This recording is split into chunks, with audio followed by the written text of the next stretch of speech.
Okay, this is the ureter that goes from the kidney to the urinary bladder. Okay, here's the one on the right side. So the ureter from kidney to urinary bladder. Okay, and then there's the urinary bladder and the urethra. Okay, don't confuse urethra from ureter. They kind of are spelled the same-ish and look the same, almost sound the same if you're not careful. I see those mixed up quite often on exams, okay? For whatever reason, the mix-up, it's just easily done. So don't confuse ureter with urethra.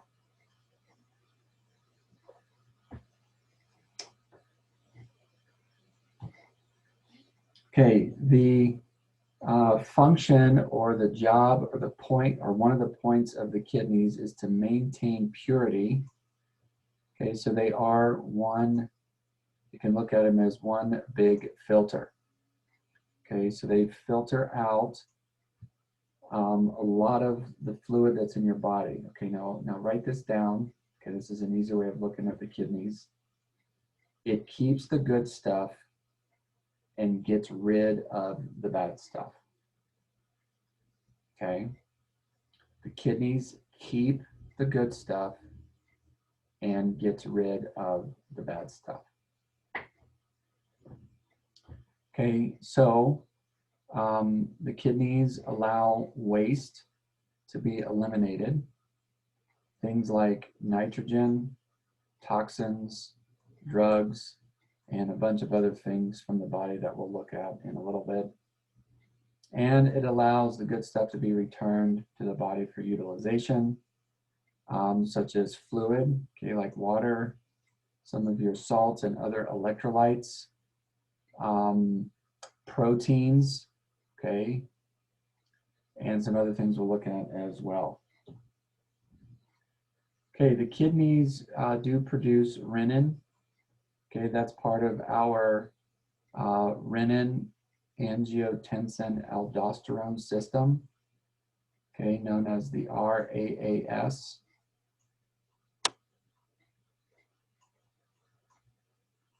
Okay, so the kidneys are involved with this, and it helps regulate blood pressure. Okay, so write this down, all right? So first of all, kidneys do help us regulate our blood pressure. Okay, one way of looking at that is here's the heart, all right, and here's your blood vessels. So those are the tubes. This pump has to pump fluid through the tubes. And eventually, this fluid and these tubes have to go into the kidney. Okay, so eventually they go into the kidney. Now, if there's a problem, well, let me say that better. If the kidneys are functioning normally, okay, if the kidneys are normal, then the fluid passes right through the kidneys just fine. Okay, it still filters it. It still gets rid of the bad stuff and keeps the good stuff, but the fluid will get pumped through just fine. Okay, so the heart does not have to work hard to push fluid through a normal kidney. Okay, however, if the kidney decides to get busted, okay, so something happens to the kidney, all right, so there's some sort of ailment, as this fluid is going through, it kind of gets blocked, okay? So the filter is clogged, so to speak. So now the pump, the heart, has to increase its pressure. So the heart has to pump harder. It has to squeeze harder to force fluid through the kidneys, okay? So in other words, one reason for high blood pressure could be a kidney issue, okay? Now there's other reasons that cause high blood pressure. It's not always a busted kidney, it's just one possibility. So if a person has high blood pressure, it's worth looking at the kidneys to, as a possibility, okay? So that's one way the kidney is responsible for blood pressure, is how well does fluid flow through the kidney, or how well does fluid not flow through the kidney. The other one is through this renin-angiotensin-aldosterone mechanism, okay? The bottom line with this system is this, okay? Now, in order to understand this, the RAAS, you have to understand what the original stimulus is, okay? So in just about everything in the body, there's always a stimulus, and then the body has to compensate. For example, if you get too cold, your body temperature drops, that's the stimulus, you're cold, then your body will compensate by shivering the muscles to try to warm you up, okay? If you're dehydrated, that's the stimulus, then your body will respond by the desire for thirst, right? So you drink water. And on we can go. There's always a stimulus, and then the body will compensate based on the stimulus. Okay, with the RAAS system, or renin-angiotensin-aldosterone mechanism or system, the stimulus is going to be low blood pressure. Okay, so that's the current stimulus. Your blood pressure is too low. The long-term goal for the RAAS system is to increase the blood pressure. Okay, so the kidneys are involved that way as well, to eventually increase your blood pressure, because currently your pressure is too low. Okay, now keep in mind, this is within homeostasis. So even within homeostasis, your blood pressure can get too low, and then your body compensates, and then your blood pressure can go up a little bit, and then your body compensates, and so on. But you can, of course, cross a line and move outside of homeostasis. And then at that point, you're getting into some problems, would require diagnosis and some form of intervention, whether it's lifestyle changes or medication or whatever, okay? But the kidneys do produce the renin, which in the long run helps you regulate blood pressure by increasing the pressure, because the stimulus right now is your blood pressure is too low. So then the renin kicks in. Okay, another thing the kidney does is releases the erythropoietin. Now this should be somewhat of a review from our endocrine system lectures, but the EPO, or erythropoietin, stimulates red blood cell production. Okay, the kidneys are also involved in the synthesis of vitamin D. Okay, so vitamin D, you go outside, okay, the sun hits your skin, okay, and then when that happens, the liver's involved, the thyroid's involved, and your kidneys are involved, okay? There's a pretty complicated biochemistry process to eventually convert vitamin D, but the kidneys are part of that. Okay, they are located retroperitoneal, which means they're behind the peritoneum. The ribs 11 and 12 protect the kidneys, okay? And the kidneys do span from thoracic bone number 12 down to about lumbar bone number 3. So that's just where they sit in the body. Okay, the right kidney sits a little bit lower than the left because of the liver. So the liver displaces it a little bit. Okay, all this white stuff that you see, that is the peritoneum. Okay, so the kidneys would sit outside of that. Okay, retroperitoneal. Okay, the kidneys have this area called a hilus, and that is where all the blood vessels and nerves and all the tubes are entering and exiting the kidney. Okay, when you look at a tree or a sapling, right? So there's your sapling, there's the ground. The roots go into the ground from the sapling, okay? And what you could do if you wanted to, you could take this little sapling and pull it out of the ground by the roots. And if you stare at the roots, this whole thing is called a hilus, okay? It means root pluck.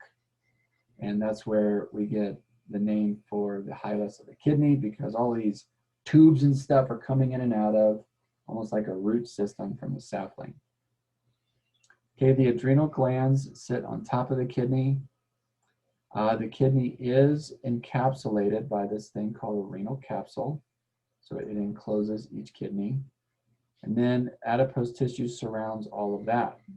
Okay, so the kidney is surrounded by fat to help protect it.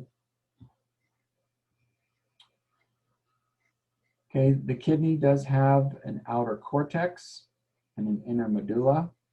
Okay, remember, cortex always means the outside of something, and medulla always means the inside of something. For example, in your brain, okay, the outer part of the brain is called the cerebral cortex. And the inner part is the medulla. Your bones, right? So one of your long bones, the outer part of bone is the cortical margin, and the inside, or the cortex, and the inside where you find the bone marrow is the medulla, right? The medullary cavity. So cortex just means the outside of something, and medulla means the inside of something. And then you have to attach the appropriate word so that you know what you're talking about. So in this case, we're talking about the kidney. So it would be the renal cortex and the renal medulla. Okay, the medulla is also where you're going to find the pyramids, okay, the medullary pyramids. And we'll talk about those in a minute. Okay, you also have renal columns that separate the pyramids, and renal calyces, the renal pelvis, which we'll talk about in a minute as well. And the major blood supply to the kidneys would be the renal artery and the renal vein. Okay, so when you look at the kidney, you do have tubes coming in and out of it. So the renal artery would be one, and then the renal vein would be the other one. Okay, so know some of these anatomy parts, and so as you see here, calyces, renal pelvis, renal columns, and all that. Okay, now we're going to look at them. Okay, so blood will come in, which of course is going to bring fluid with it. Okay, so blood is coming in, and as the fluid is traveling through the kidney, okay, as you can see, I mean, it's going to go everywhere. Okay, it's going to go absolutely everywhere. And the tubes go from really big in diameter to really tiny in diameter. And so right here, okay, you're seeing the cortex, which would be kind of all this part of the kidney. So it's the outer part of the kidney. Okay, so that's the cortex. And then everything else is going to be the medulla. Okay, so you can see the medulla there. So that's really all of this area. Okay, all of that would be the medulla.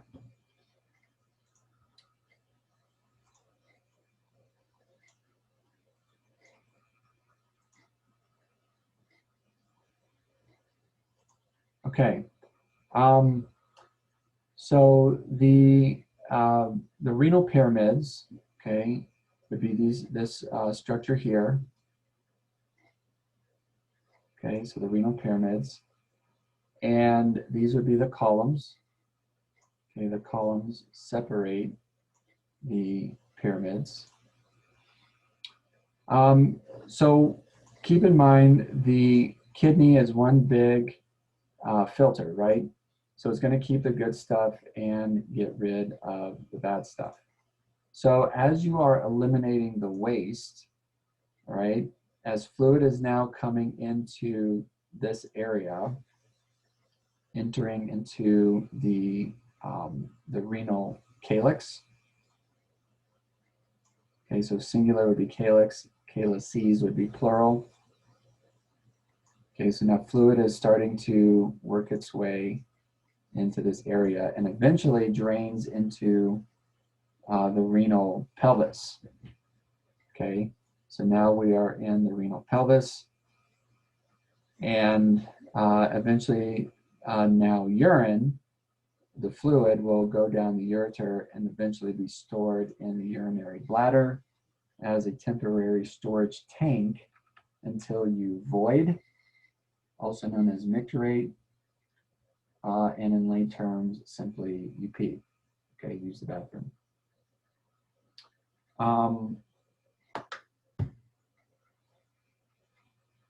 Okay, here's the hilus or the hilum of the kidney. So that's all these tubes coming in and out of the kidney there.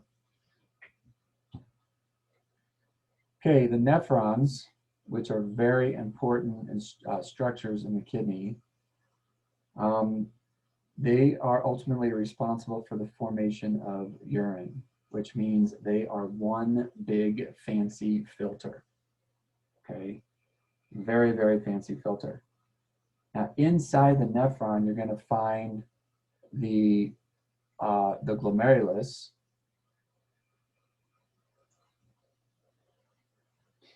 Okay, and the glomerulus is surrounded by this thing called a Bowman's capsule. Okay, so here's a picture of that. So this whole thing right here is called a renal corpuscle. Okay, the renal corpuscle, the covering, kind of that yellow covering that you're seeing there, that's Bowman's capsule. Okay, it would be like the skin of the baseball. So in the baseball analogy, the skin of the baseball is the leather, which is Bowman's capsule. When you peel away the leather, you expose the capillaries underneath it, underneath the leather, but in the baseball world, it's a bunch of yarn, okay, like a bunch of fancy string or yarn that's strategically woven to create the baseball, all right?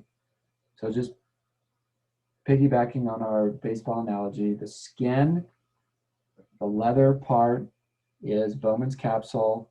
You peel that away and expose the underneath stuff. That would be the glomerulus, which is the knot of capillaries.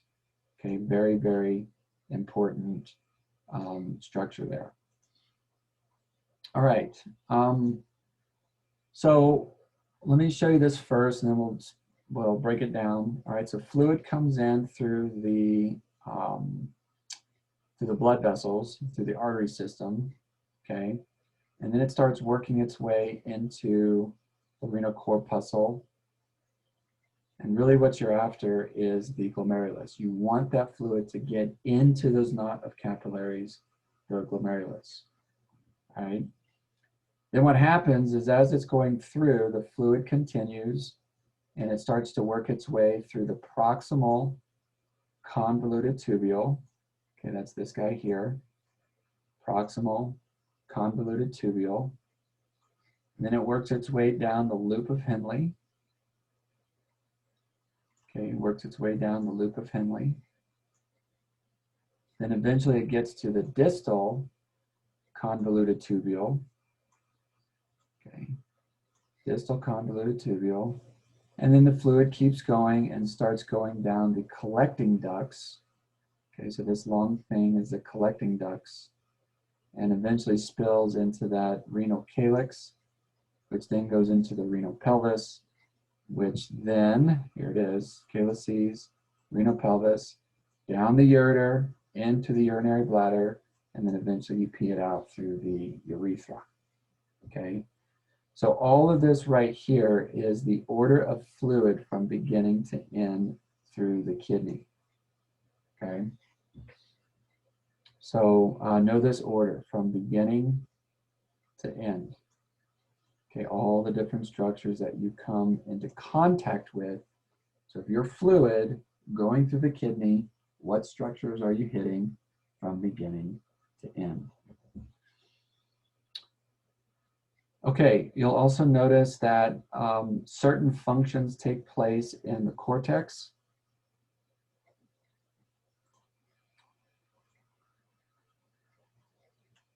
All right, so certain filtration and flow processes take place in the cortex, and certain flow and all that takes place in the medulla, okay, which is this area.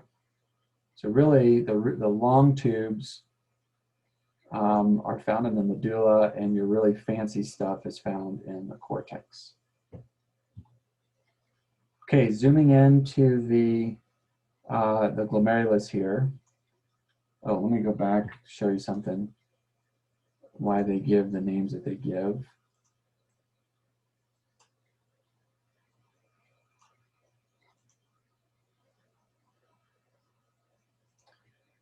Okay, in relation to the renal corpuscle, so this is our point of reference. The convoluted tubes that are closer to renal corpuscle is proximal.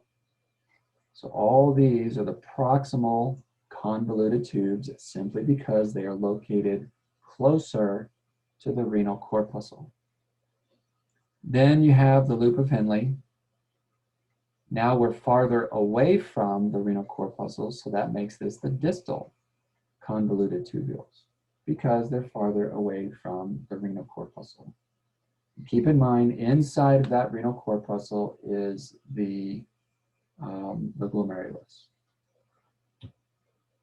Okay, so now here we are inside the glomerulus, inside the renal corpuscle, and they've kind of peeled away Bowman's capsule. Okay, so I've kind of peeled away the leather skin of the baseball.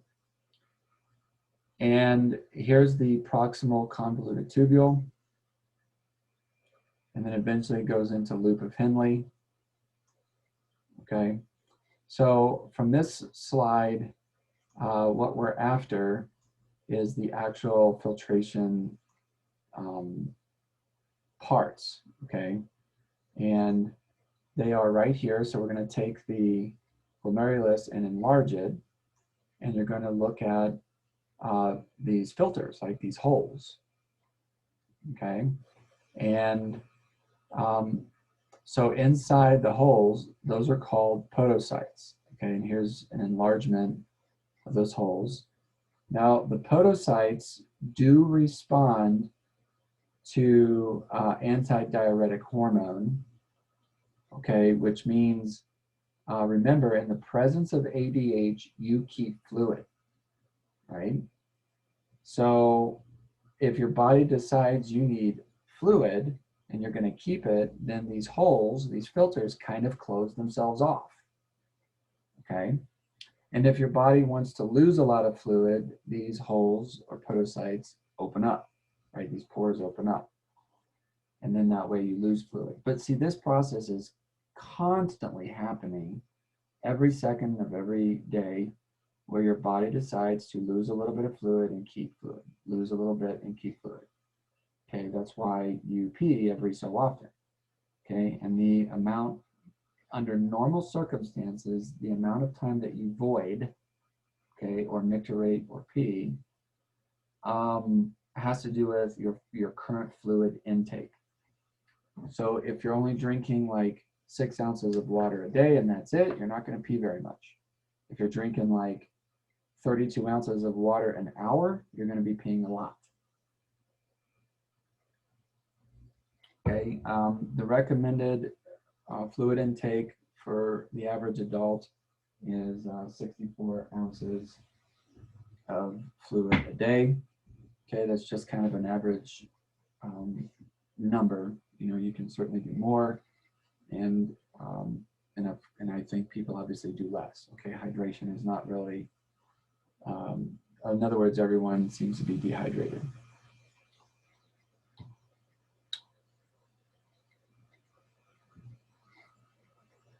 Okay, we'll come back to that slide. Okay, urine formation involves three processes. You have the filtration process, tubular reabsorption, and then tubular secretion.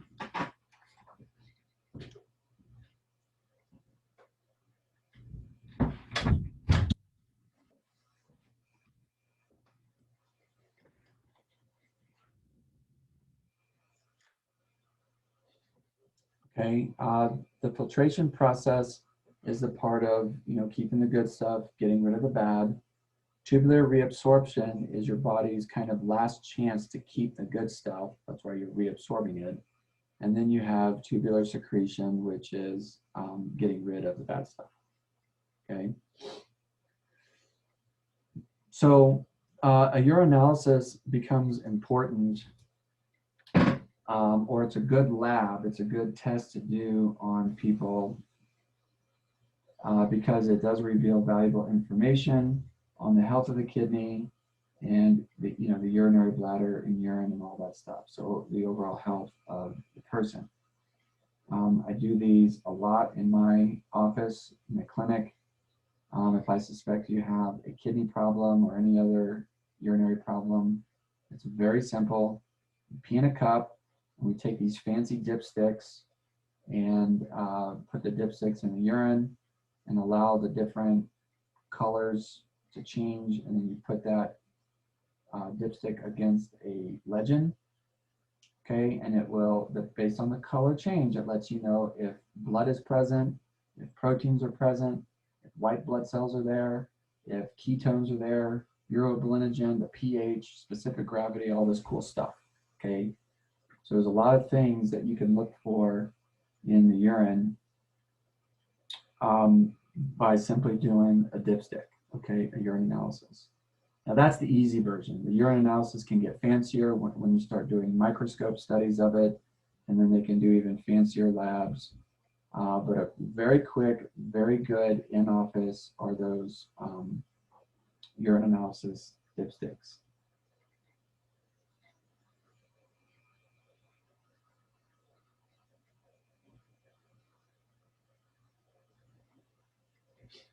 Okay, so because the glomerulus acts as a filter, which we mentioned earlier, if it starts to get clogged, it can start to increase the pressure of the heart, okay? Proteins do not normally, let me say that better. You do not want proteins to be found in the urine, okay? So blood cells and protein do not normally make it past the filtration stage. All right, that's the whole point of the filter, is to keep things. You're filtering. So if the protein in the blood gets past the filter system, then we've got a problem, okay? And it is worth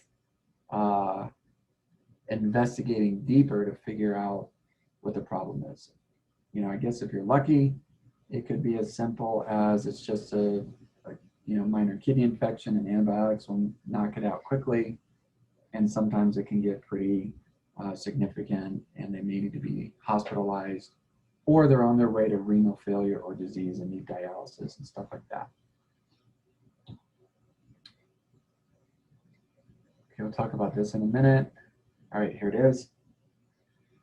Okay, so some of the things that you remember, we're piggybacking on this, keeping the good stuff, getting rid of the bad stuff, right? Okay, so poisons, hydrogens, okay, keep in mind the more hydrogens you have, the more acidic you are, okay? So as you get rid of hydrogens, that's a buffering process to keep the balance of acids and bases as normal as possible in your body. Okay, so the proximal convoluted tubule starts to keep sodium, keeps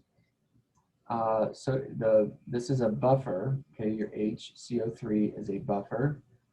Those are necessary if you want to keep your acid-base balances normal. It'll keep water, keeps amino acids, which is your proteins, and keeps glucose. And then you start to get rid of, which means they enter into the tubes, poisons, toxins, hydrogens, okay? As the fluid continues down the loop of Henle, you're continuing to keep water, okay? You're continuing to keep sodium. And then as you keep going, now we're in the distal convoluted tubule, your body decides to continue to still keep sodium and bicarbonates, so buffering things, and you're still getting rid of toxins and drugs and poisons and hydrogens. So by the time it gets into the collecting ducts, this is kind of your last chance to keep the good stuff and get rid of the bad stuff, okay? This one goes into a little bit more depth of things you're keeping and not keeping. Okay, so you're reabsorbing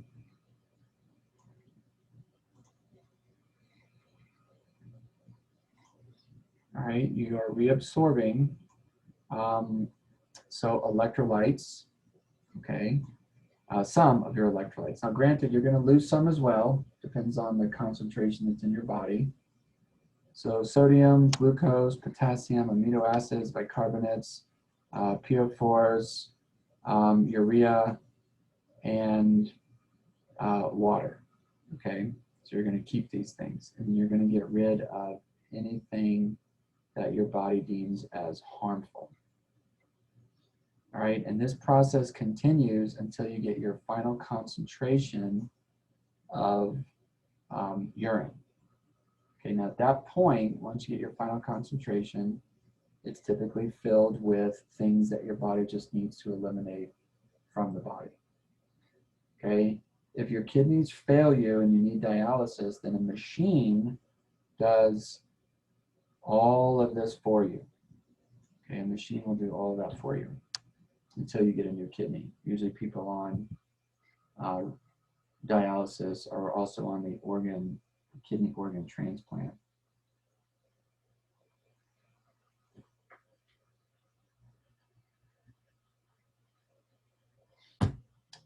Okay, so some characteristics of urine. Well, first of all, the goal of urine is to maintain homeostasis, okay, by regulating blood volume and the volume of fluid. So another thing to keep in mind that and these, what I'm about to write down, always tend to go together. If you have increased blood volume, you're going to have associated increased blood pressure. Okay, I'm doing this with the mouse, so it's kind of difficult to write with a mouse. All right, so this is pretty much always goes together. Okay, so in other words, this is the formula. If you have increased in blood volume, you're going to have increase in blood pressure. Okay, likewise, if you have a decrease in blood volume, you're going to have a decrease in blood pressure. Okay, so fluid is heavy, right? So if you decrease fluid, which is another way of saying decreasing blood volume, then the pump doesn't have to work as hard. So decrease in fluid, then the pressure goes down because you don't have to push as much fluid, right? So, and the kidneys are a big part of that. They help maintain blood pressure by regulating the volume of fluid in your body.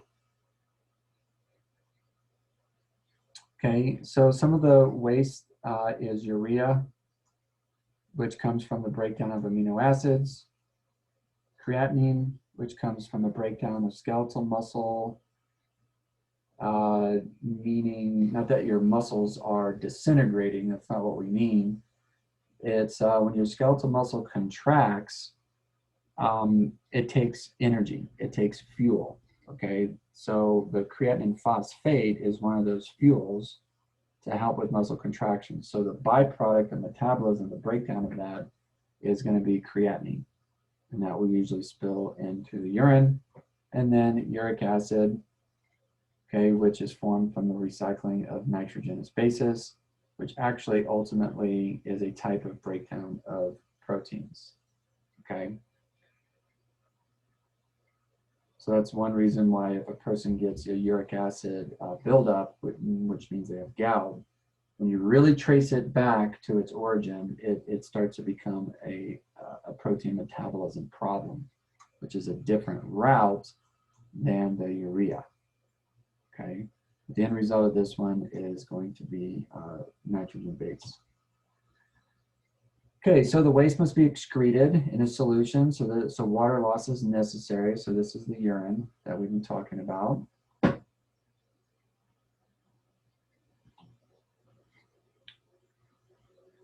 This is part of keeping the good stuff.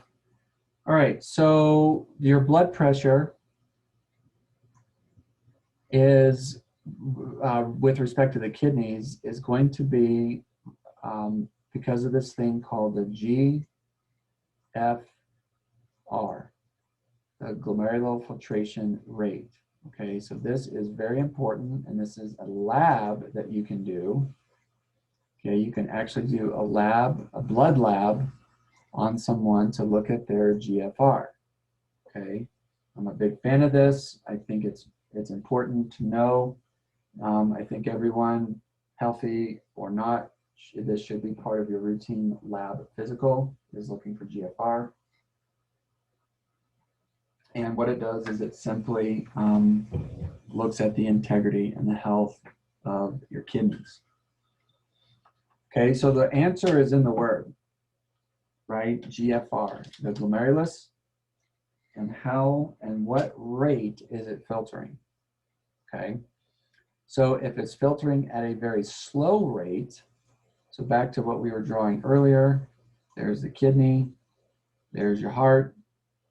Okay, the heart's trying to push fluid through the kidney. How well is it getting through?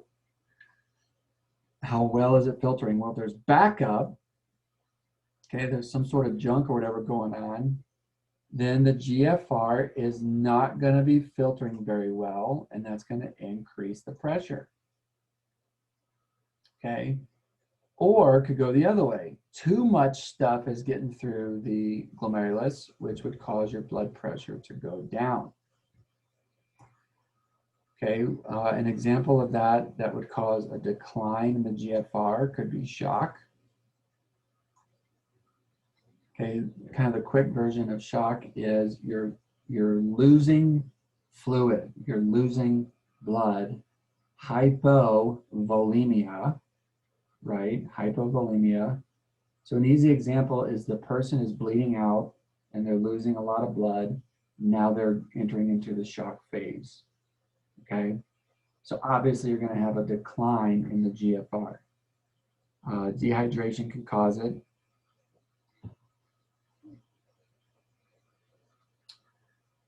Okay, once you start to lose GFR function, then you're gonna start to throw off your pH. Okay, so acid, base balances is very important in your body. Okay, you wanna be relatively neutral. So kind of in general, you want your body to be between 6.5 and 7.5. Okay, so as you work closer to 14, that's not good, that's too basic. And as you're working toward 0, that's not good because that's too acidic. Okay, so your body does spend a lot of time buffering out the acids. Okay, and there's lots and lots of different ways our bodies will do that. Breathing is one of them, so respiration. Kidneys is another one.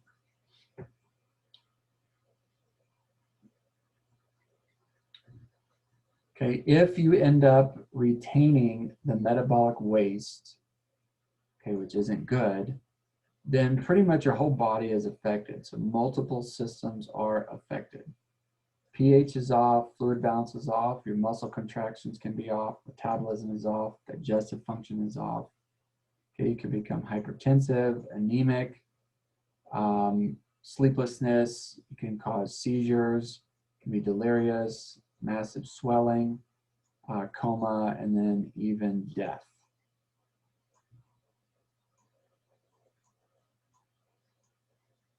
Okay, again, I apologize, it's hard to write with a mouse, but if left unchecked, then it can lead to death.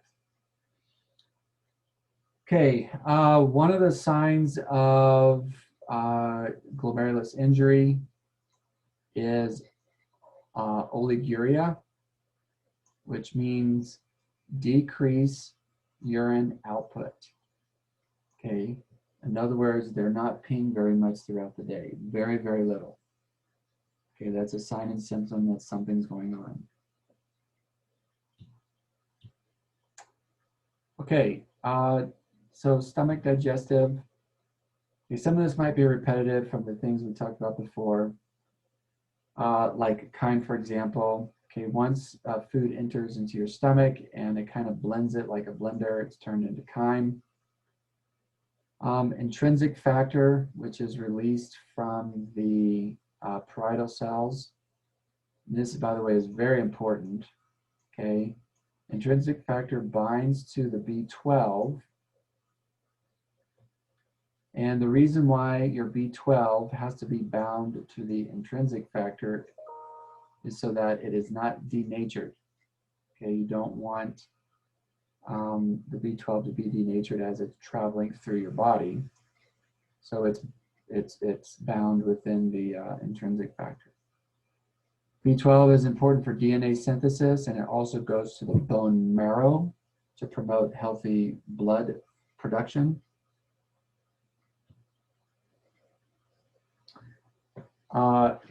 If you have too little of B12 over time, then, so in other words, B12 deficiency, then you get this thing called combined system disease because the spinal cord starts to get hurt. You want to take out the entire body, go ahead and hurt the nervous system, okay? Once the nervous system gets hurt, you have just destroyed everything else in the body, okay? So demyelinization is a side effect of this.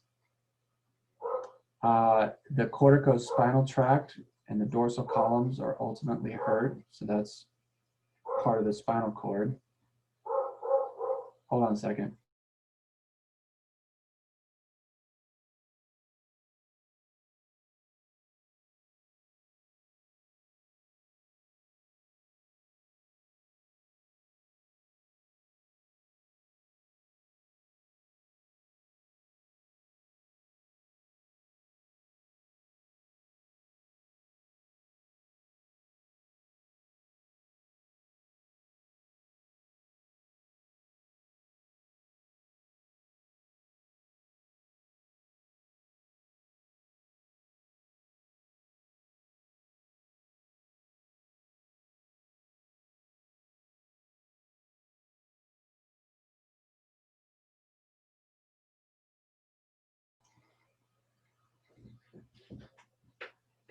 Okay, so early signs and symptoms can be tingling, numbness, and weakness.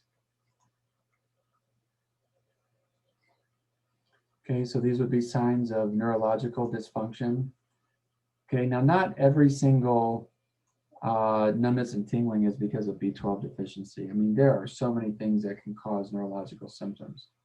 Tight muscles, herniations, electrolyte imbalances, and so on. Okay, but one thing that should be on the differential diagnostic list would be to investigate the B12 deficiency. Okay, hydrochloric acid, okay, which is also released from the parietal cells in your stomach. Okay, so remember those parietal cells.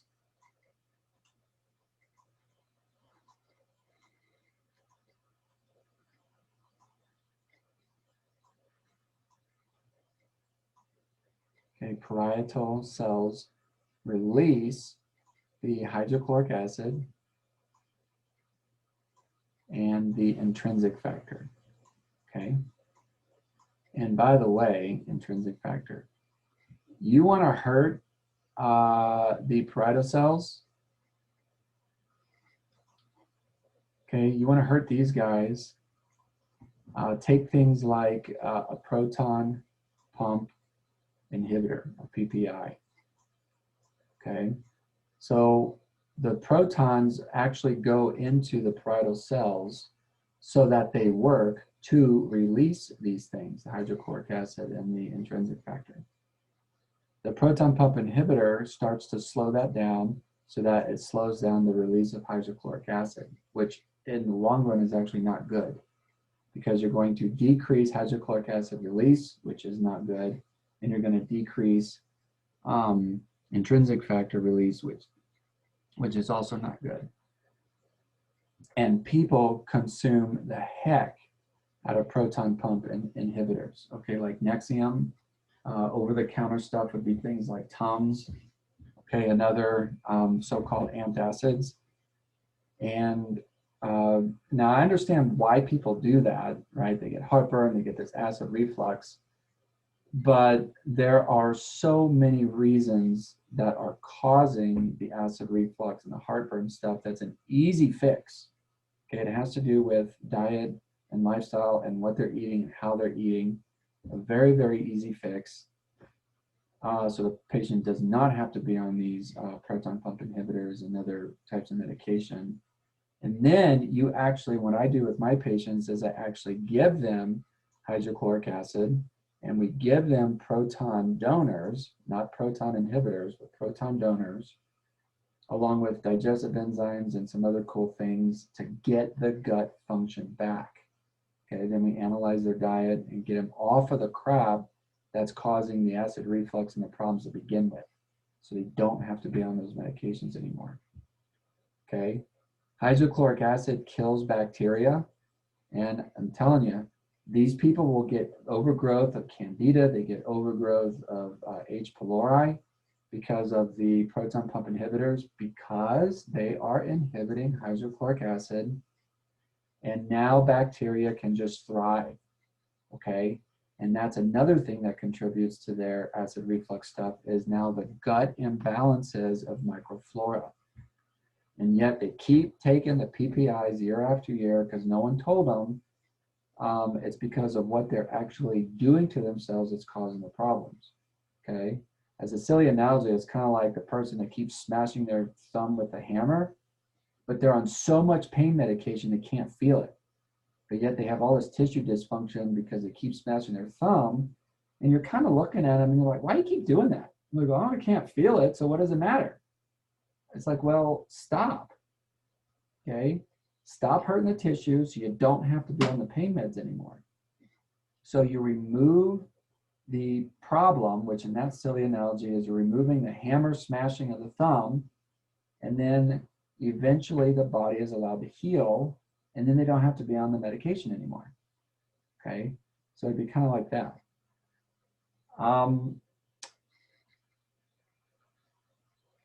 Here's the other major function of that hydrochloric acid is it helps to unravel your proteins, right? So your proteins are one big convoluted ball.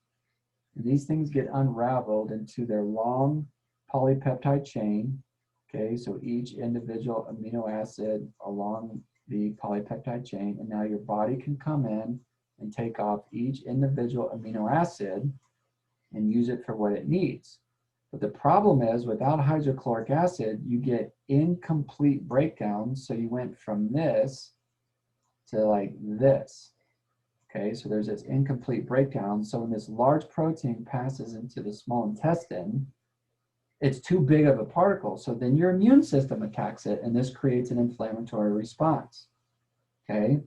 So this goes back to diet and lifestyle, right? Of what you're eating is very important. How you eat is very important. Like, is the person inhaling their food, not even doing mechanical and chemical breakdown in the mouth, and they just inhale it and it goes right into the stomach.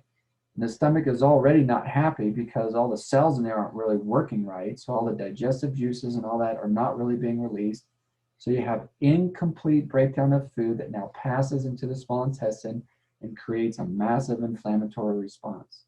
Why you're seeing so many people with gastrointestinal disturbances, and some of the top reasons are what they're eating, how they're eating it, and the body's just on too many medications that inhibit gut function. Okay, you fix that and you have fixed some major problems, and then they don't have to be on all that medication stuff. Okay, now I get it that there's limitations to matter, and sometimes people cross the line and they need the meds and they need surgeries and bypasses and they have diverticulitis and all this other stuff. Okay, they start removing tubes, meaning, the intestines. And, some people, it's so bad they even get a poop bag, right? A colostomy bag. So I'm trying to prevent that from happening with people. But these are long-term side effects that happen if a person keeps masking symptoms with drugs, eating incorrectly, and eating all the wrong foods, creating massive inflammation over time. Okay, so the first part of the small intestine that this food stuff goes to, the chyme goes to, is the duodenum. Okay, here you're gonna get a lot of digestion. Okay, a lot of digestive enzymes and all that get released. So you're gonna find some absorptive cells, okay, that help prepare the body to absorb the digested food. You're gonna have goblet cells. Those produce the protective mucus. Here's another one. You want to hurt the gut, okay? You want to get ulcers? Go ahead and take a boatload of NSAIDs. Okay, non-steroidal anti-inflammatory drugs known as NSAIDs, like Aleve, Advil, ibuprofen. Okay, NSAIDs is a COX-2 inhibitor, which is why it decreases inflammation, right? So the drug does its job, right? It does decrease inflammation and can take away some pain.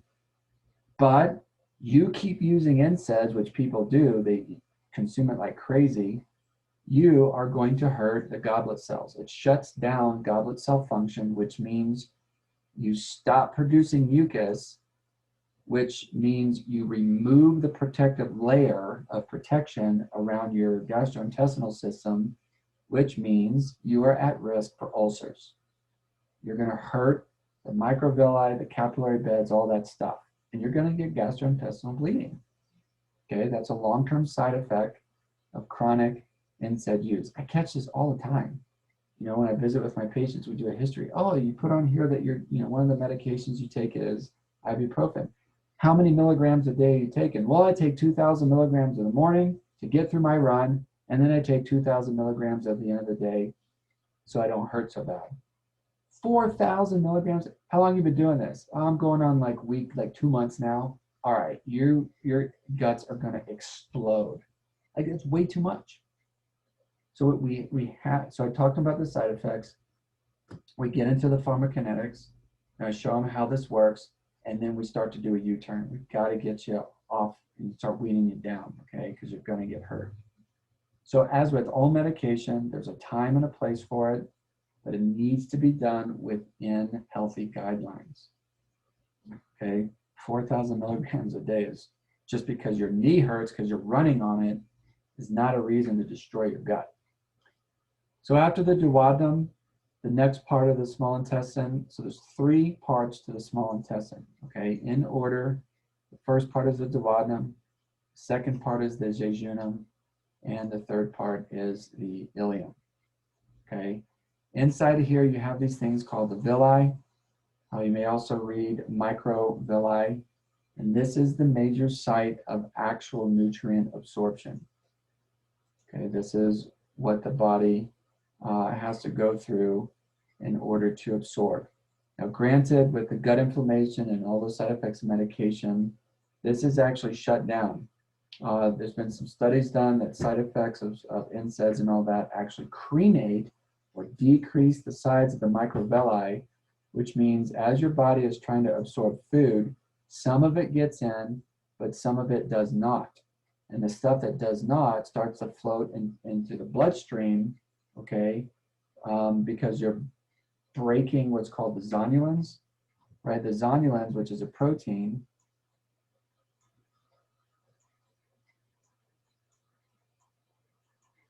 okay, the zonulins, and you can measure this. You can do a lab on this because it's floating around in the blood, right?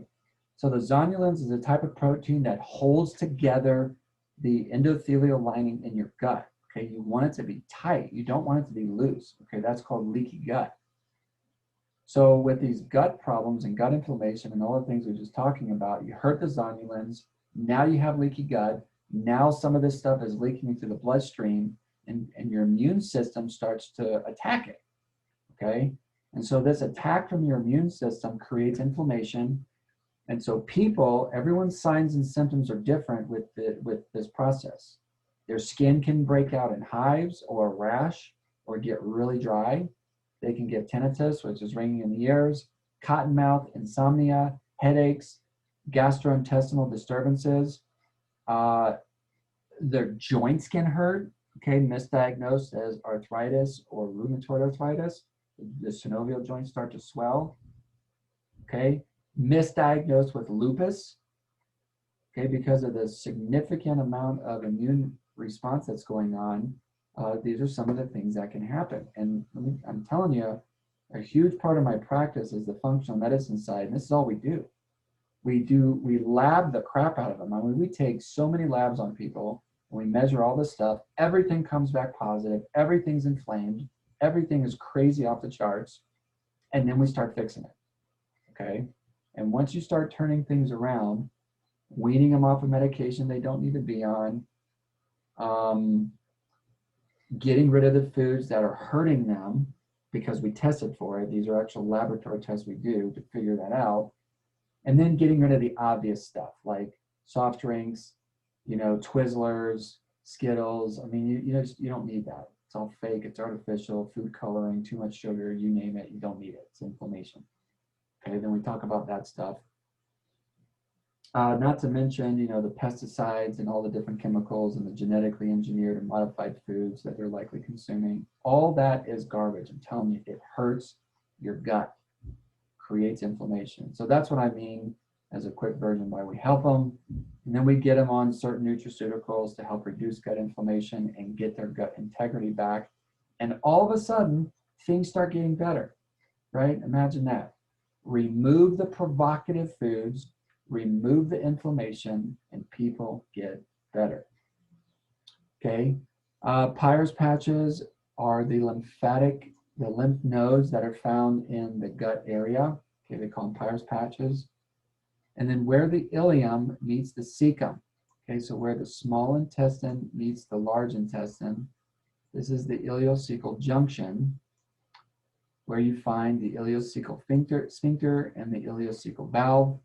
Okay, at this point, once matter is passing from the ileum into the cecum, okay, that's eventually going to be eliminated as feces. Okay, at that point, it's in the large intestine, and eventually you're just going to simply poop that out. Okay. All right, the liver is in the upper right quadrant area. It's the largest internal organ. All right, so that's a little deceiving. You got to be careful on the questions. Okay, what's the largest organ the body has? The answer is skin. What's the largest internal organ? That would be the liver. Okay, it has 4 lobes, and also the gallbladder and pancreas and spleen are intimately associated with the liver. Okay, here's a picture of it there.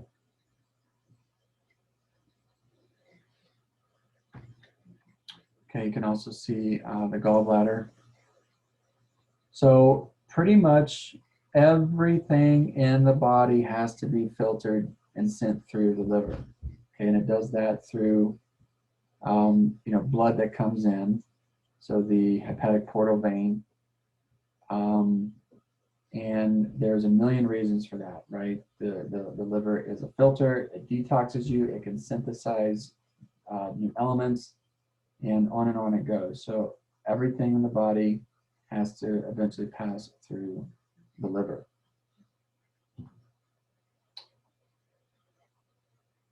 Okay, we just mentioned that. It's also storage area. Okay, here's that intimate connection with, so here's the duodenum, okay, the first part of the small intestine.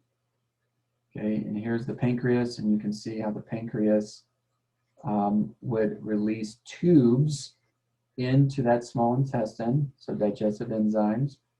The gallbladder releases bile into the small intestine. The liver releases some enzymes and all that into the small intestine. Okay, so this first part of the small intestine is very, very important. Okay, this is a site for breaking down food into your smaller and smaller and smaller components so that it is prepared for absorption in your body. Okay, so of the food that you want present in the duodenum, you want it to be as clean, as healthy, and unscathed food as possible. Okay, so foods that have additives and preservatives and pesticides and all sorts of crap and artificial stuff and genetically modified, it's just not good. Biochemically, it is pro-inflammatory, and in the long run, it will hurt you. Okay, so you want to eat as clean as possible. So when I visit with my patients and we finally get there, that's kind of the title of that particular care plan is called Eat Clean. Okay, Eat Clean. And we talk about what that looks like. And keep in mind, they're going to start eating clean based on labs. So their own body is telling us or telling them exactly what they can and exactly what they cannot have of normal foods. Okay. So what I mean by normal foods is it doesn't test for, Twizzlers, right? That's just a no-brainer. Like, you don't need to consume an item like that because of just how it's made. It's just awful for you. So of the whole foods, things grown from the ground and animal products, that's what it tests for, and that's part of eating clean, okay? Okay, the porta of the liver is where you find that hepatic duct, the hepatic portal vein, and the arteries. So basically tubes that go in and out of the liver. Bile, okay, this one's pretty important. And if a person has lost their gallbladder through surgery, okay, we'll talk about that in a second. But bile is stored in the gallbladder, okay? And let me go back to this thing. Okay, so bile is in here, and the presence of food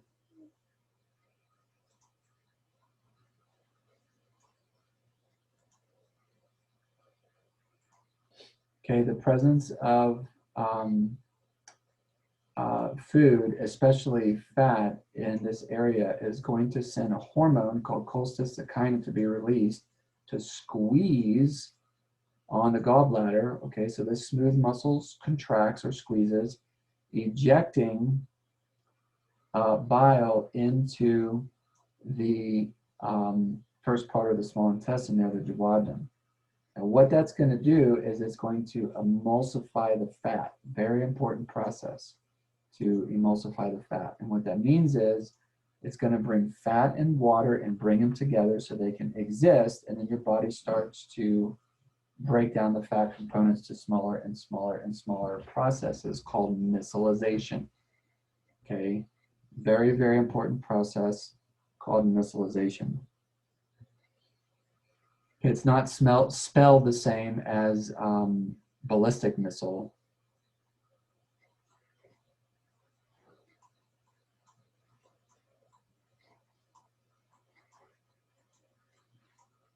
Okay, so missile is spelled like that, M-I-C-I-L-L-E.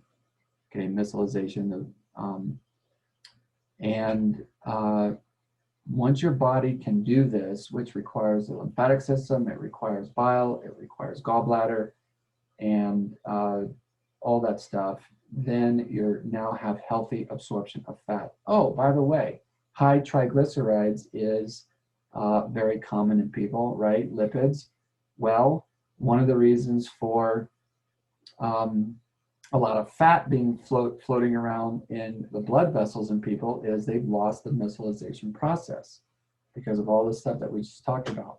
How they eat, what they eat, and inhibiting of gastric juices and all the digestive enzymes and all these other cool processes that the body should be doing. It's just not doing it, okay? And they continue to eat incorrectly, and they're not eating clean. And as years go by, the cholesterol score gets worse, the triglycerides get worse, they start getting fatty liver, you know, diabetes is around the corner, and on it goes, okay? So I'm telling you, digestive health is extremely important, okay? And you want to piss off the body, piss off the gut, okay? Go ahead and inflame it and keep it inflamed, and then over the years, complications and problems are going to happen.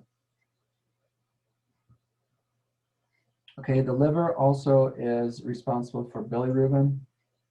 That's a pigment from the breakdown of hemoglobin. Okay, remember hemoglobin is attached to a red blood cell.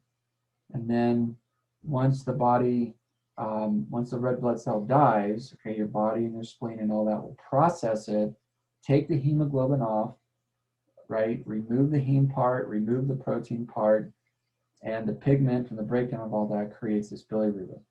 Okay, and eventually that actually gets stored into the, as a quick version here, large intestine, and that's what turns the stool brown.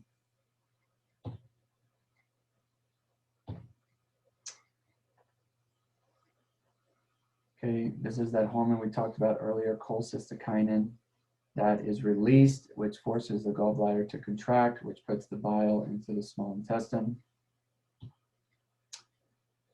Okay, the pancreas has a head, body, and tail. Okay, the head is one that's closest to the duodenum. It has a bunch of cells. Okay, some of the most important are the beta cells and the alpha cells because they release the insulin, and the glucagon, which helps control blood sugar levels, which is very important. Another thing to screen for, how much sugar is a person consuming per day? And I'm telling you, it's ridiculous. When we start to add up the milligrams, like here's an example, one venti frappuccino from Starbucks has 80 milligrams, 80 milligrams of sugar. That's insane. That is so high, okay? And then the best part is Starbucks gives you a coupon to come back for $2 off your next visit. So that, oh, go back and get another one. Okay, that's 160, and that's just from the drink. Okay, that doesn't count, you know, the Debbie snacks or the donuts or the whatever, you know, the candies and the all the other sugar stuff that they're consuming, just absolutely hammering themselves with sugar day after day. Okay, your body can only take a beating for so long before you're going to start to flirt with type 2 diabetes. Okay, so this is another thing to try to get under control with your patients. Okay, and with people. Okay, blood sugar levels. The pancreas also has these acidic cells that produce digestive enzymes, very important for digestive function. Okay, these are released into the duodenum. Okay, another pancreatic juices that help neutralize acids. Okay, so part of the buffering system.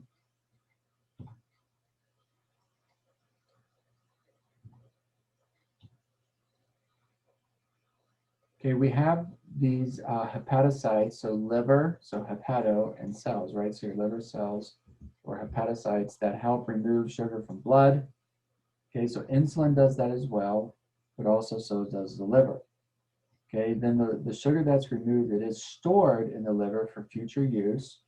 And this goes back to your gluconeogenesis. Should your body need sugar, well, the liver will help you form new sugar, the gluconeogenesis process, okay, and the glucagon is a hormone responsible for that. Okay, the liver can also store fat, and it can store vitamins, copper, iron. Okay, so copper and iron, these are some things I've had to detox people's liver from because they consume too much of it. And that could be because it's found in well water and they didn't know it and they're drinking the heck out of the well water, over time. Or they're taking supplements and they don't realize that they're taking such a high dose of copper and iron, and for other reasons, okay?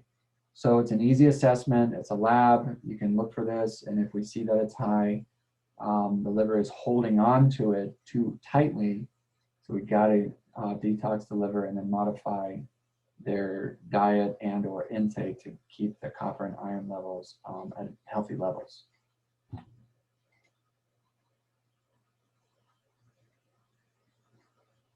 Okay, so if a person consumes too much sugar, the liver cells can help control the sugar level. Okay, so if you consume too much sugar, this is called hyperglycemia. Now, granted, your pancreas and the insulin will help you with that, but so will the liver. Okay, so one of the ways it does it, it will store some of that sugar, and then it's secreted back into circulation when needed. The liver can also interconvert nutrients. Okay, so if you're not consuming nutrients in proper proportions, the liver can synthesize some things for you. So an example would be if your diet is high in protein and there's an oversupply of amino acids and an undersupply of lipids and carbohydrates, then the liver cells, the hepatocytes, will break down the amino acids and cycle many of them through different metabolic pathways so they can be used as ATP, lipids, and glucose. Okay, so this would be interconversion that the liver does for you. Now, I would not recommend challenging this. Okay, I understand that this can happen from time to time, eating a high protein diet, but if a person is doing this every single day, year after year, it's going to catch up with them. Okay, you're going to have some problems. Same with sugar. I get it. It's just one of those days. You go to a birthday party, there's cake and ice cream and all sorts of cool stuff, and you just consume the heck out of sugar. All right, fine. You beat your body up for that one moment. Fine. Your body can handle it. But doing it all the time, okay, that's when it will start to catch up to you. Just like anything, okay, anything in moderation is okay. Too much of something is not good, and too little of something is not good. Exercise, alcohol, whatever. Like have an adult beverage, but there's no reason to have like 2 liters of this stuff a day. Okay, and that's going to catch up with a person. Okay, the liver is also involved with vitamin D synthesis. Okay, so from the liver, the vitamin D will go to the kidneys where it is finally turned into its active form. At that point, it's actually D3 cholecalciferol. So in other words, if you need to supplement with vitamin D, you'll want to take it in the form vitamin D3, also known as cholecalciferol. And yes, you can do a lab on this if you need to figure out if you're vitamin D deficient or not. And if we go by the literature, chances are that you are, because 95% of people are deficient in vitamin D3. Okay, easily assessed. It's just a lab. Based on your lab values, you simply take vitamin D3 to get your values back up. Okay, the liver can also detoxify you. All right, so there are a lot of substances that can be consumed that are harmful to the body, and there's a lot of byproducts that, from metabolism that's harmful to the body. Okay, ammonia is one of them. So ammonia is a byproduct of amino acid metabolism. Okay, and keep in mind amino acids ultimately come from proteins.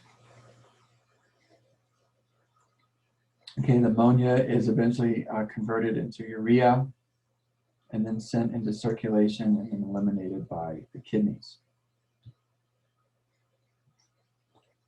Okay, the liver's version of Pac-Man, right? So we have different Pac-Mans throughout our whole body. The liver's version are called Kupffer cells.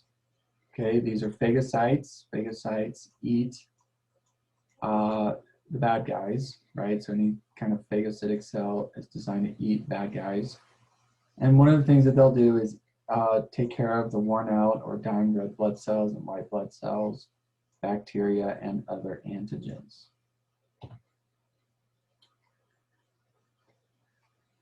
Okay, really the whole point of digestion is to break down food that is small enough to get absorbed into circulation. Okay, so this is key. That's why earlier I was mentioning, what are they eating?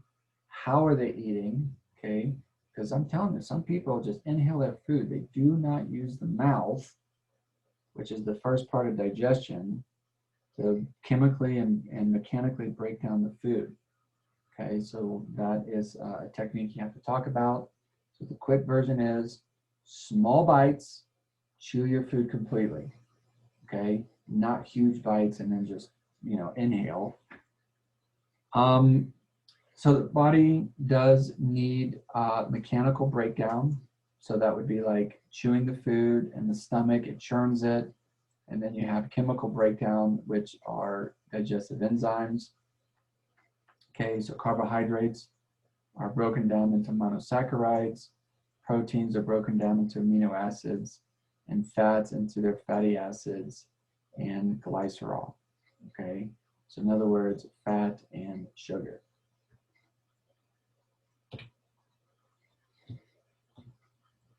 Okay, absorption is where these molecules are moved out of the digestive system and into circulation. Okay, most of this occurs at the proximal end of the small intestine. Okay, some of the carbs that we consume are polysaccharides, okay, such as starches and things found in your plant sugars. Okay, disaccharides, an example would be sucrose, which is table sugar, and lactose, which is your milk sugar. Okay, di is two. Okay, so these are composed of two different substances which make up the sucrose and the lactose.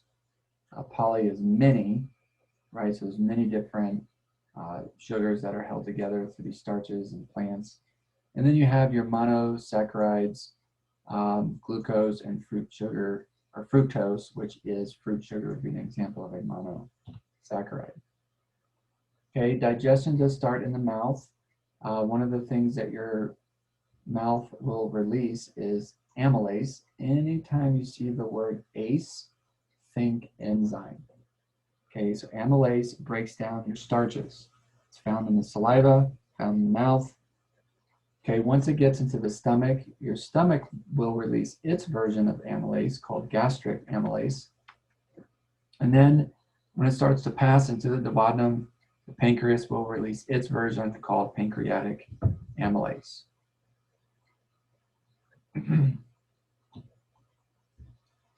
Okay, lipids include triglycerides, phospholipids, cholesterol, steroids, and your fat-soluble vitamins. Okay, by the way, fat-soluble vitamin deficiency, such as vitamin D, very common because of busted gut. If your body cannot break down fats properly, you're also going to have a problem with absorbing your fat-soluble vitamins, A, D, E, and K. Now, earlier I mentioned the gallbladder. People that have their gallbladder removed, they have to be extra careful on how they move forward in life with diet, what they eat. I put all my patients that have had their gallbladder removed on bile salts. Okay, that dramatically helps them with the bile and digestion. And I also teach them how to eat strategically to maximize how food is processed in the absence of a gallbladder. Okay. All right, so with lipid digestion or fat digestion, emulsification is huge. Okay, that engulfs the gallbladder, right? So remember, bile is stored in the gallbladder. Presence of fat Cholecystokinin is released, causing gallbladder to squeeze, which releases bile into the duodenum. Okay, this is going to help with the emulsification process, which takes large lipids and converts it into smaller lipids. The breakdown of these things to smaller and smaller and smaller components is extremely important. Okay. So here's the bile salts. So you do naturally have those inside of you. I do issue these to people if they've had their gallbladder removed. Bile salts are converted by the liver into bile and helps emulsify the fats. Okay, once lipids are digested in the intestine, okay, the bile salts will aggregate and form, there's the word, the micelles. Okay, so that's the micellization process. Okay, by the way, this does not work in a lot of people, okay, because of the side effects of the medication that they're on, the way that they're eating, and on it goes. Okay. The micelles are then passed across the plasma membrane of the epithelial cells, and they have to be small enough to pass through. If they're too large, they're not going to pass through, starts to float around in the bloodstream, creating inflammation and creating all sorts of inflammatory problems, including raising your triglyceride levels and all that stuff, okay?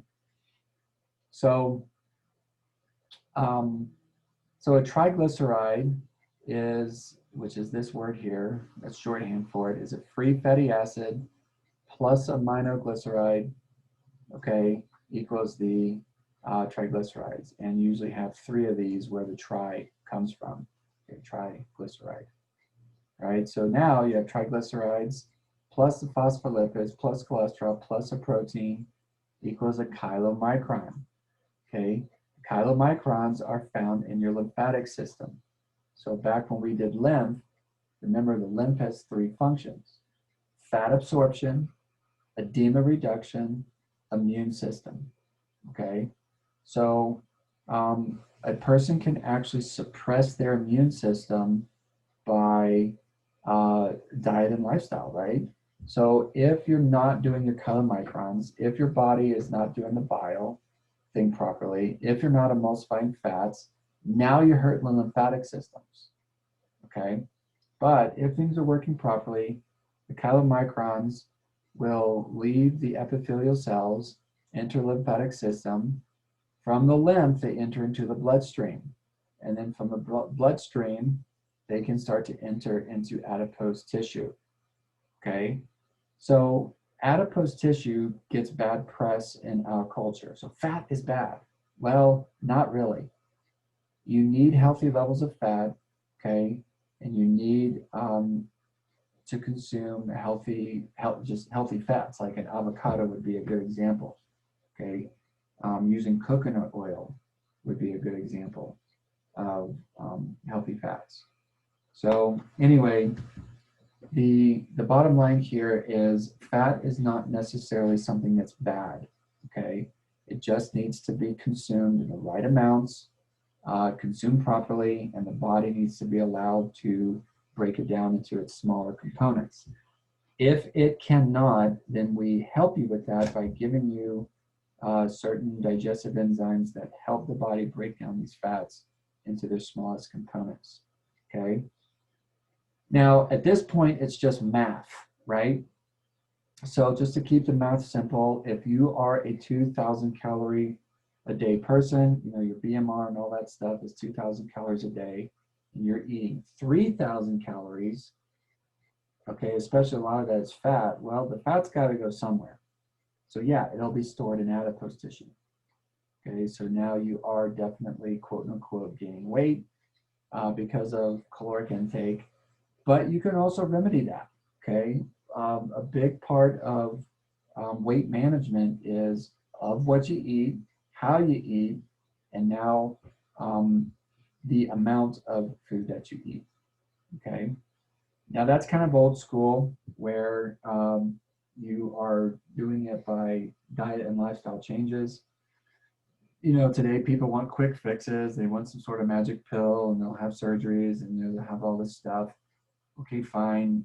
but I still think the best of all of that is diet and lifestyle changes and watching the calories that you eat, okay, and of the food that you're eating, it's quality stuff.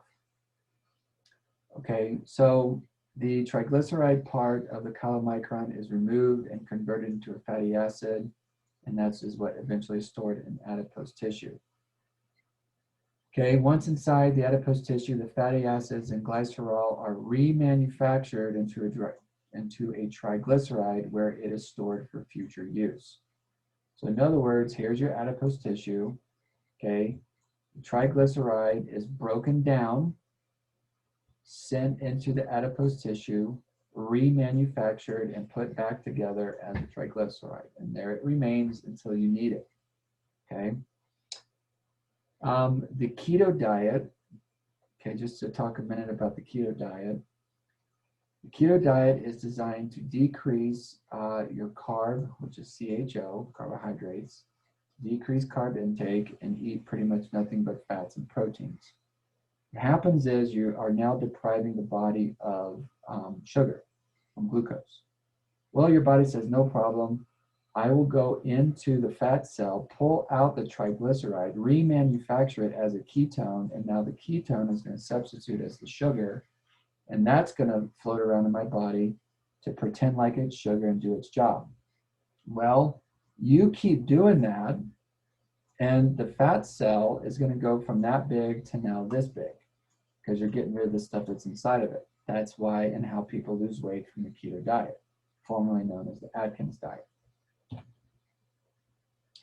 Okay, our lipoproteins are, you can measure these things. These are the so-called cholesterol, right? Your LDLs, your HDLs, all that stuff. So here they are, your VLDLs, or very low density lipoproteins, your LDLs, or low density lipoproteins, and then your HDL, which is your high density lipoproteins. Okay, I'm missing a bullet there. That one should have LDLs as low density lipoproteins. Okay, so collectively, yeah, all these are the lipoproteins. All right, so here's the quick version of how these work. Okay, here's the liver. Inside the liver, you have the VLDLs, the very low density lipoproteins. When those are released from the liver, they are converted into LDLs, okay? Inside of your LDLs, you have cholesterol, all right? So as these LDLs are floating around in your body, they are constantly depositing cholesterol to tissue where they are needed. Now keep in mind, cholesterol is not necessarily a bad thing. You need cholesterol. Cholesterol synthesizes your bile salts, your androgen hormones, such as testosterone, estrogen, and progesterone. It allows for the integrity and strength of the phospholipid bilayer, which is the cell in your body. Okay, so cholesterol is not necessarily a bad thing, even though it gets bad press. Okay, we'll talk about that in a minute. So your LDLs are depositing cholesterol. Now the HDLs come in. Okay, you can kind of look at these like a vacuum cleaner. So the HDLs, so your brand new vacuum cleaner bag is small because there's nothing in it, right? So all these extra LDLs that are floating around in your body, okay, the HDL will basically suck them in, okay? So here's the HDL balloon or the vacuum bag. Okay, the LDL is brought into, so as the HDL is working its way back to the liver, constantly collecting the LDLs and cholesterol stuff, it goes from small to large, just like your vacuum cleaner bag. You keep sucking up enough stuff, that brand new bag went from basically deflated to now it's full, okay? So this HDL that's now full gets back to the liver, releases that stuff, and it starts all over again. The VLDLs, then they get released, the LDLs, you You deposit the cholesterol throughout your body, and the HDLs pick them up. Okay, that's why the HDLs are known as the good cholesterol, and the LDLs are known as the bad cholesterol. Personally, I don't like that statement because you need cholesterol and you need the LDLs to deliver them. The problem is, if the person's body starts to spin out of control, this normal LDL process and cholesterol stuff also spins out of control, and that's when people can get hurt. So I understand why they say bad cholesterol, good cholesterol, but me personally, I'm more careful how I say that to my patients. I'm like, look, this is the job of your LDLs, and they're doing their job. This is normal function, so this is a good thing. However, in you, it's spinning out of control. Okay, so now it's creating a problem, right? And your HDLs, which is the good stuff, your body's not really utilizing them properly. So we have to turn that around. Let's get your HDLs up, and your LDLs down. Okay, and you know, so once we do, when we start to manage it, of course, we're going to periodically do labs to assess if the values are changing for the better, and if they are, then we're on the right track.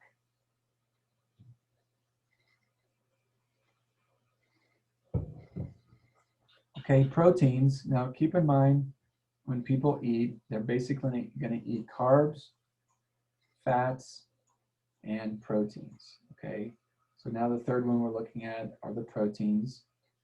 So pepsin, which is released from the stomach, breaks down your proteins. Okay, along with the hydrochloric acid that we talked about earlier. That's the process of breaking down proteins. And then they're broken down into their polypeptides. Okay, once they leave the stomach, then they form these individual amino acids by the the peptidases. Okay, so these are more enzymes that come in to help break off the amino acids from the polypeptide chain. Then the amino acids are actively transported into the cells. Okay, at that point, it depends on what is present and depends on what kind of protein the body needs. Okay, so getting a new protein just depends on the signal that is sent into the cell. For example, if growth hormone comes in, you're going to get a certain type of protein that's going to allow for that kind of growth and repair. Okay, your body may need to manufacture a new protein receptor, right? Your immune system is proteins, right? Your immunoglobulins, so your Igs, immunoglobulins, right? So that's a protein or whatever, right? There's tons and tons of different proteins that our body needs. And so whatever it needs, it will be synthesized, but we need the amino acids to do that, okay? Vegans are at risk for not getting their essential amino acids. Okay, now listen, I'm not picking on vegans. I work with some of them. It just needs to be done right, okay? What happens is you have 9 different essential amino acids that for the most part is gotten from animal products. So strict vegans could be at risk for not getting their 9 essential amino acids, and then I'm telling you, their body is gonna start falling apart, okay? Trying to be healthy for whatever reason, and they're choosing being a vegan to do that, but if done incorrectly, you're gonna get hurt. So all we do, now these days, it's all over the internet. I mean, there's almost no excuse for having a poor diet if you're a vegan, okay? Now in the old days, before the internet, you'd have to get books or have a nutrition coach. Also today, with all these cool supplement technologies, it's really, really easy to be a vegan and eat the way you want to eat and take certain supplements to get your 9 essential amino acids for overall health. Okay, and then water. This is certainly something that people don't seem to consume enough of. But we need it, okay? It is important to be hydrated. About 90%, 2% of water is absorbed from the small intestine, and the remaining is absorbed by the large intestine, okay? If the large intestine is not doing its job by absorbing the water, then you start to get the diarrhea stuff. And within reasonable limits, the diarrhea is necessary because that's your body's way of purging things. So at first it's okay. It's kind of like vomiting. Get it out of your system. Just let your body work.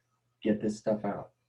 However, if prolonged and over time, it can create problems, okay? So same with vomiting. If vomiting is happening too often and too much, it can start to create problems, okay? The medical intervention will be necessary. But at first, just let your body do its job and get rid of the toxins, the bacteria, the whatever that it needs to get rid of, okay? So water does help with nutrient breakdown, helps with absorption, helps with transportation of substances throughout the body. About 70% of your body weight is water, and about 2/3 of that water is found inside your cells, intracellular, and the remaining 1/3 is found outside of the cell or extracellular.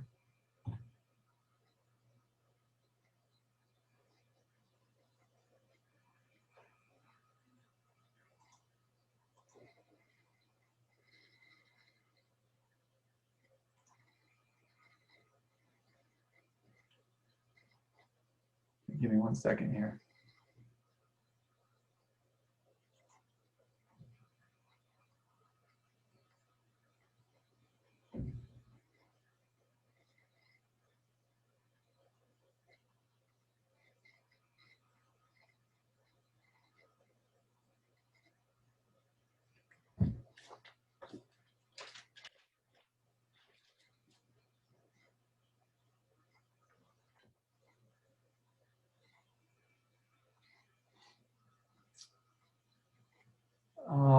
Let's see.